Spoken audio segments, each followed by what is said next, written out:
వీధి కుక్కలు మళ్లీ రెచ్చిపోయాయి. ముక్కు పచ్చలారని ముగ్గురు చిన్నారులపై దాడి చేసి తీవ్రంగా గాయపరిచాయి. ఇంటి ముందు సరదాగా ఆడుకుంటున్న చిన్నారులపై భయానక రీతిలో మీదకు దూకి ఎక్కడికక్కడ పీకి పెట్టాయి. తీవ్ర భయాందోళనలతో కంపించిపోయారు చిన్నారులు.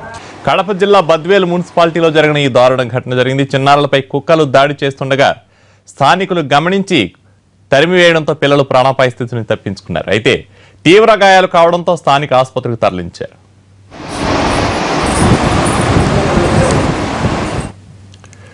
బద్వేలు మున్సిపాలిటీ పరిధిలో గత కొన్ని నెలలుగా వీధి కుక్కలు దాడులు చేస్తున్నా మున్సిపాలిటీ అధికారులు పట్టించుకోవడం లేదని కాలనీ వాసులు ఆగ్రహం వ్యక్తం చేస్తున్నారు. పాదచారుల్ని, వాహనాలపై వెళ్తున్న వారిని వెంబడించి మరీ దాడి చేస్తున్నాయని, కాలు బయట పెట్టాలంటేనే భయం వేస్తుందని స్థానికులు ఆందోళన వ్యక్తం చేస్తున్నారు.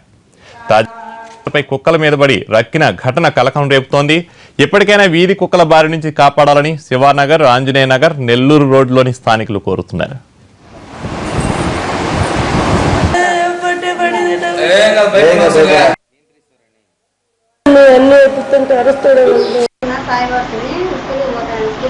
స్కూల్ పోతాంటే ఇంటికి వచ్చి పరిస్థితి విపరీతంగా వస్తే అది సార్ కిరణ్ సార్ దగ్గర పోతే వాళ్ళ కట్వ చేసుకోవాలి.